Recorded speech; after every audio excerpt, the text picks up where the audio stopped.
aí, galerinha que está assistindo a gente pelo blog Design Cafeinado, acompanhando a nossa série de entrevistas com os palestrantes do Photoshop Conference de 2016. Dessa vez o nosso convidado é o Lucas Rosa. Ele é manipulador, ele é um cara fera em Photoshop e vai palestrar lá também. Tudo certo, Lucas? Tranquilo aí, pessoal. Tudo bem? E aí, tudo certo. Então, Lucas, para começar, quando que você começou a se interessar por essa parte de fotografia e Photoshop? E até quem veio primeiro, a foto ou o Photoshop? Na real, assim, desde que eu era bem mais novo, eu nunca sequer, eu acho que a grande maioria das pessoas nunca imaginam que vá viver do Photoshop ou vá viver da fotografia como profissão, né? Algo que vai ser rentável para a tua vida e isso vai se tornar o teu modo de sustento. Então, desde novinho, eu nunca sequer imaginei, de certa forma aconteceu de uma maneira muito abstrata, de uma maneira muito intuitiva, e eu confesso que foi por uma questão meio que de direcionamento um pouco de sorte, assim. Quando eu tinha, sei lá, meus 12, 13 anos, eu era um cara muito, muito viciado em fóruns de jogos online, e quando eu ganhei meu primeiro computador para realmente jogar um jogo chamado Age of Empires, foi quando, de certa forma, eu descobri o Photoshop de uma forma totalmente intuitiva e sem nenhuma questão, sem nenhuma, como eu posso dizer... A responsabilidade, alguma coisa? Eu não tinha nenhuma intenção de viver disso, de trabalhar disso. Eu nem sabia o que o Photoshop fazia, de certa forma.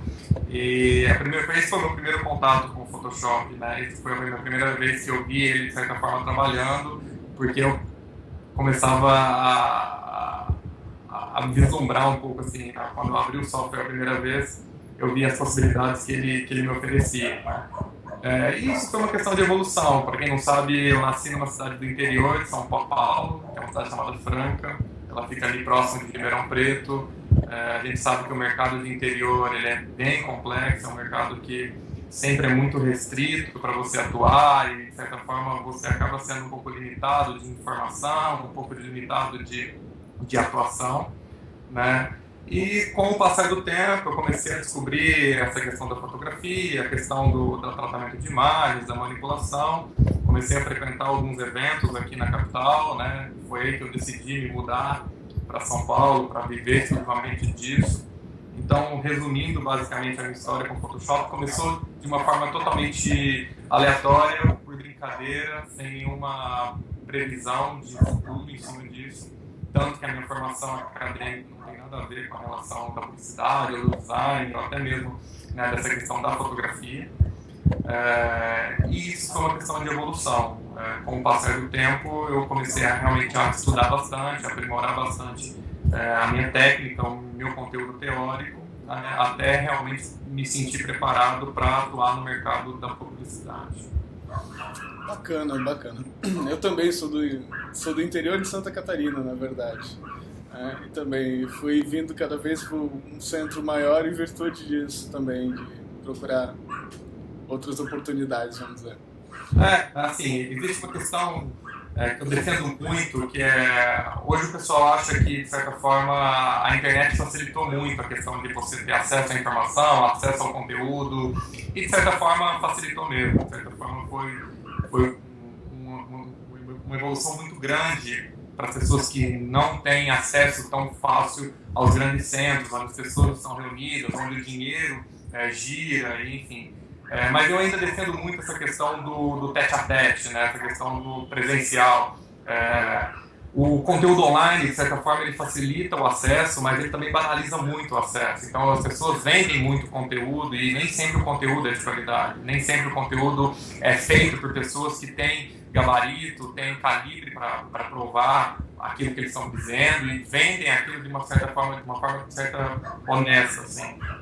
Então tem que tomar um pouco de cuidado. Eu defendo muito essa questão. Existe muito conteúdo girando na internet, existe muita informação vagando por aí, mas o filtro tem que ser muito maior hoje em dia, né? Então isso é algo que eu tento levar para minha vida, assim, sempre. E eu tento passar para as pessoas que gostam do meu trabalho, para as pessoas que me seguem, falar aquilo que um dia eu aprendi, mas com propriedade, com uma certa forma, com um conteúdo que vale a pena e um conteúdo que é verdadeiro, e não aquela coisa de certa forma, maquiar um pouco as facilidades que o Photoshop oferece, as facilidades que a fotografia oferece. A gente sabe que na prática as coisas não funcionam tão bem assim, né? Tudo um pouco mais complexo. Sim. E até muitos pensam que basta saber o software, mas eu acho que 50% ou mais de 50% é o teu conhecimento técnico e teórico que vai te dar o resultado no final, né? Na verdade, é realmente isso. São dois extremos, né?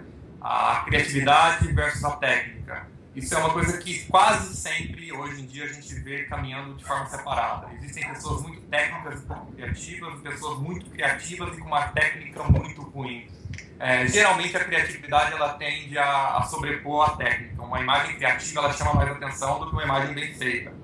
Mas uma imagem criativa e bem executada é o que ganha dinheiro hoje em dia no mercado, né? É o que a publicidade exige, é o que o mercado cada vez mais competitivo exige.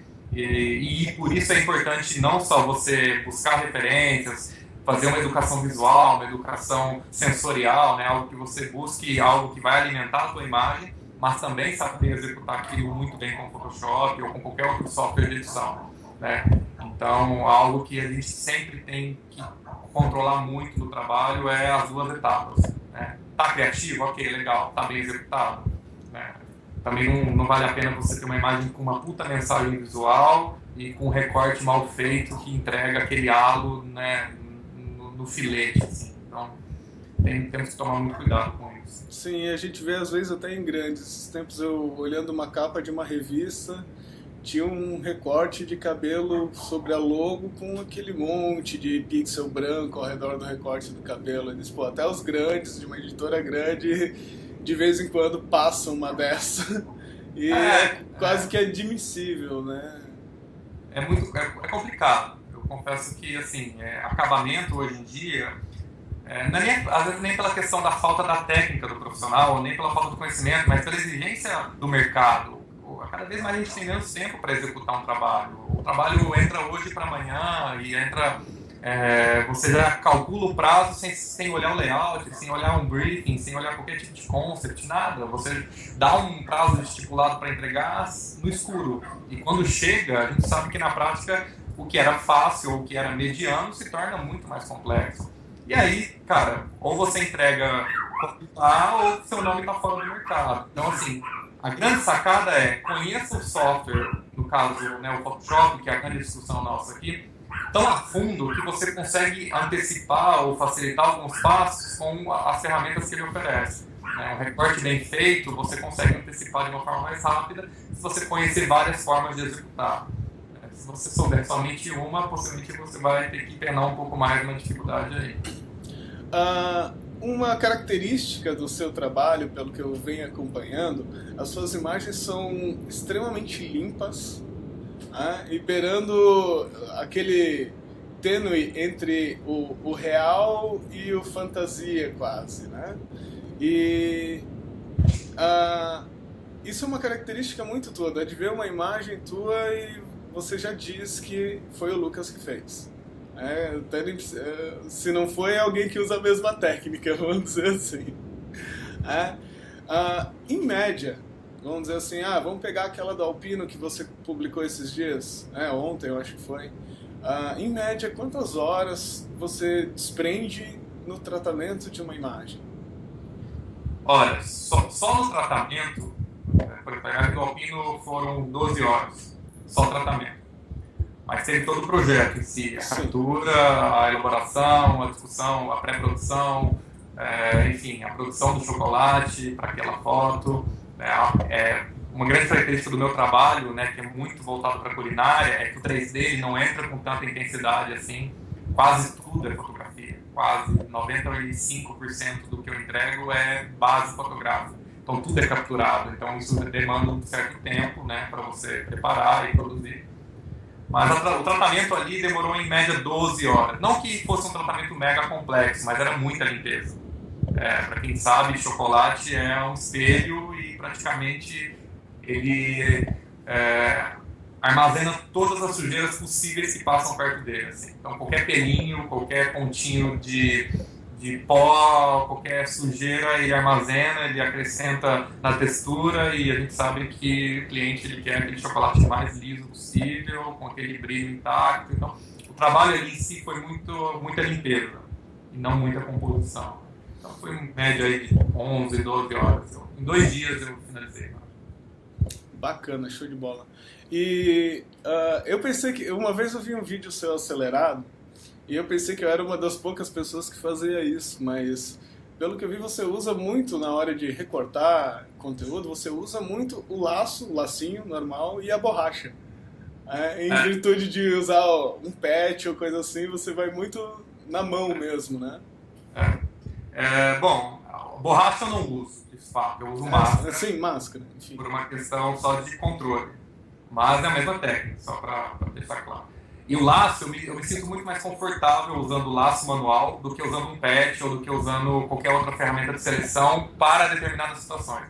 A comida ela tem uma particularidade muito legal, que é o seguinte, o detalhe às vezes faz muita diferença. O salzinho na ponta da batata, aquela quina do alface que é meio pontiaguda, a quina do hambúrguer que você precisa deixar o recorte exatamente como ele foi feito. Então, assim, as imperfeições são muito bem-vindas. Então o recorte não pode matar aquilo, ele não deve deixar tudo muito bem, apertado, similar e de uma forma bem homogênea. Então eu tento preservar exatamente a comida como é comida, né, para aquilo não ficar, de certa forma, plastificado. E aí eu me sinto confortável com o laço, usando uma mesa ou qualquer outro, né, tablet de digitalização, o laço ele te dá muita versatilidade. E eu me sinto confortável por isso. Às vezes eu demoro um pouco mais, mas eu sempre... E eu também peço para as pessoas que fazem recorte para mim também usar com laço, quase sempre. No final é aquele velho ditado, né? Bom, barato ou rápido, escolha 2, né? Exatamente. Questão de, assim, não existe um recorte... É uma coisa que eu até vou falar na segunda palestra do Photoshop Conference esse ano, é sobre seleções. E seleções imprecisas, né, que é uma coisa meio antagônica, assim. A gente sempre foi educado, desde que a gente começou a usar o Photoshop, a recortar muito bem feito, a fazer recortes precisos, usar patch, usar canais, enfim. De certa forma, é interessante, é inteligente, mas nem sempre é bem-vindo.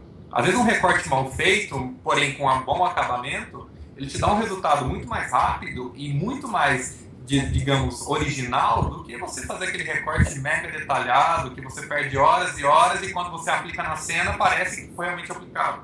Porque você dá para você sentir que teve um recorte ali. Então a técnica, mais ou menos, que eu vou tentar mostrar na minha segunda palestra vamos tentar fazer recortes mal feitos, que de certa forma vão convencer muito mais do que você ficar perdendo tempo em usar um patch, enfim. Nada contra. Nada contra, de vez em quando ele é a melhor ferramenta para o serviço. Beleza, e você já falou de uma palestra, e qual que é o tema da sua outra palestra mesmo? Então, a minha primeira palestra, no primeiro dia, vai falar sobre explorando canais com Apply Image, que é uma palestra voltada exclusivamente a uma ferramenta que eu praticamente sou apaixonado e que muitas das vezes, na minha opinião, é esquecida, que é o Apply Image. Na minha concepção de profissional, eu considero uma das ferramentas mais poderosas que existe dentro do Photoshop.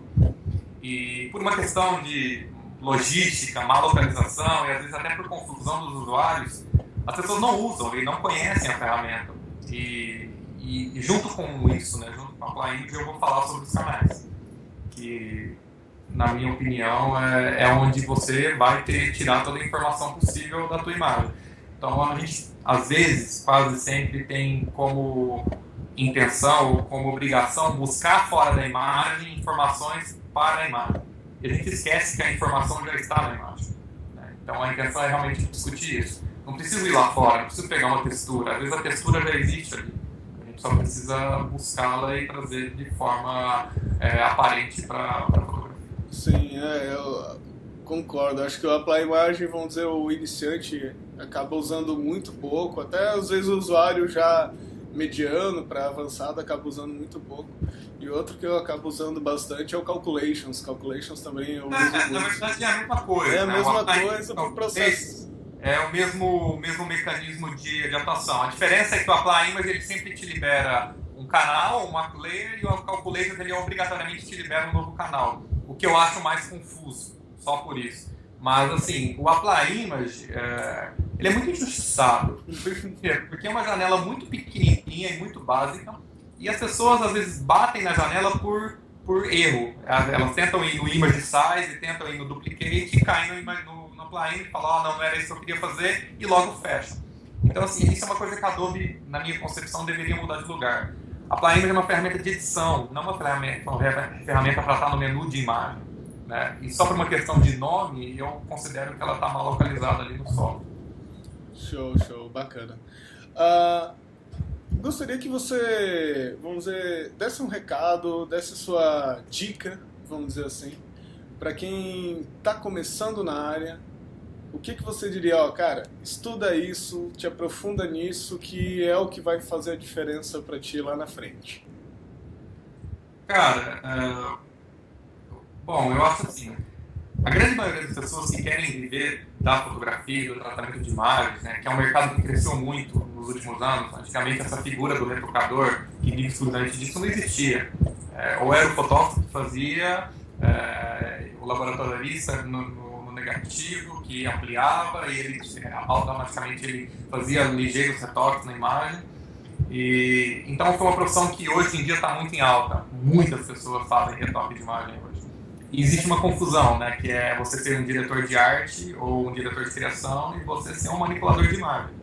As pessoas acham que é a mesma coisa, enfim, não é. A tua cabeça tem que ser voltada exclusivamente para a fotografia e para o tratamento, que é uma coisa, na minha ideia, conjunta, única. Então, assim, a primeira coisa para quem está começando é evitem entrar dentro do Photoshop com o conceito técnico do Photoshop, né? Tentem estudar primeiro a fotografia, conceitos da fotografia, porque o Photoshop ele foi desenhado e escrito em função do conceito do analógico que já existe há muito tempo aí. A segunda coisa é não se prender exclusivamente à questão de técnica e execução. E também viver um pouco mais a tua experiência visual, fazer uma educação visual, técnica, sensorial, sensitiva para o teu trabalho. Assim, tudo que você consome no dia a dia, tudo que você vê, tudo que você vive faz parte do seu trabalho, né? Então, o teu bom gosto, a forma como você, os lugares que você frequenta, as coisas que você assiste, o que você te agrada mais, o que te agrada menos, isso faz muita diferença. Então, evitem bitolar muito nessa questão teórica e técnica. Né? Tenta trazer um pouco mais dessa experiência visual para o teu trabalho. Obviamente, alinhando isso à técnica. Né?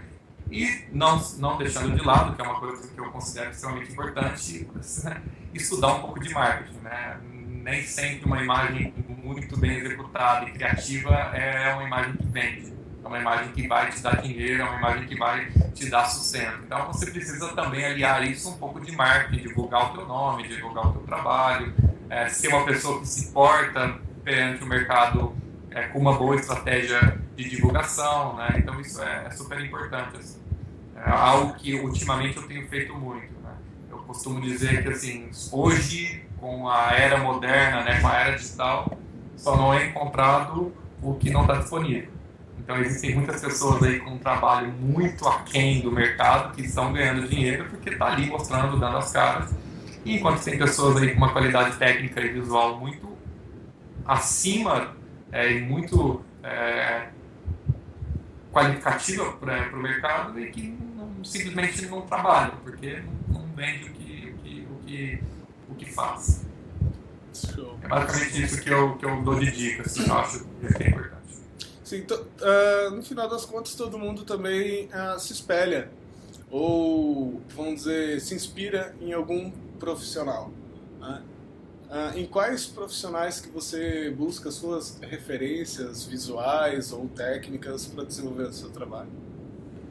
Cara, assim, na verdade eu tenho dois tipos de referências, digamos.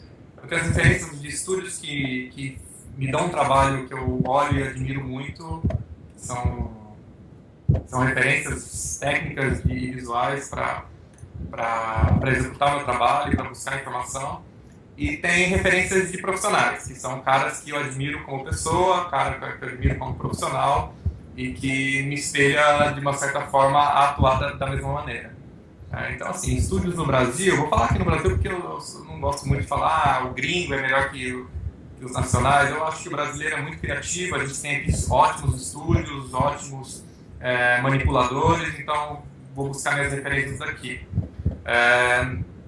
O cara, talvez o que eu considere assim, um dos mais criativos do mercado atual é o Milton, da Light Farm, é um cara que eu admiro muito. O Rafael Valaped é um cara que eu gosto muito. Tem o Cássio, da Miyagi, que é um cara extremamente ativo e que faz trabalhos muito, muito legais. Aqui em São Paulo tem a Zumbi, que é um estúdio de manipulação muito legal, um estúdio que faz imagens muito criativas. De fora, eu gosto muito de um retocador londrino que chama Eric Johansson, que é super famoso. Eu considero ele muito criativo, porém um pouco técnico. A imagem dele é tão legal e tão bem executada, de certa forma, na ideia e na concepção, que a técnica é deixada de lado, né? Tem um outro que chama Eric Almas, que é um fotógrafo, que também tem um trabalho muito criativo. Acho que é isso, cara. Também tem outras referências de cinema, outras referências de pintores. Aí é um trabalho fora da nossa área, mas que também agrega muito no nosso dia a dia. Assim. De autores, aí falando de pessoas livros e autores que me inspiram, eu tenho um cara que eu sou extremamente fã, que é o Jeff Skewy, que é um dos melhores autores que eu li da área, que escreveu vários livros sobre digital, sobre manipulação.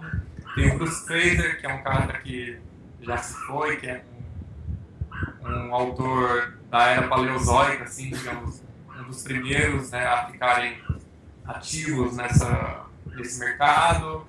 Tem Dan Margulis, que é um cara que escreveu sobre LAB, que é um recurso que eu uso muito.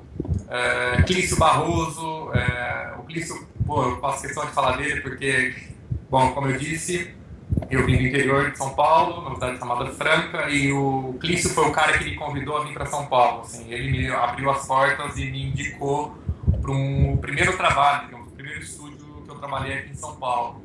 Então é um cara que eu tenho muito respeito pela trajetória, pelo profissional, pela forma como ele se porta perante o mercado. Então não posso esquecer de falar dele também. Bacana.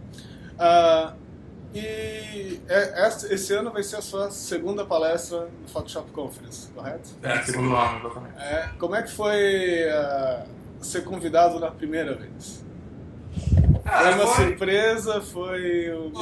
A gente já vinha, eu e o Alexandre, bom, antes de participar como palestrante, eu já tinha participado como ouvinte, né? Eu já estive do outro lado da plateia, ali, há alguns anos.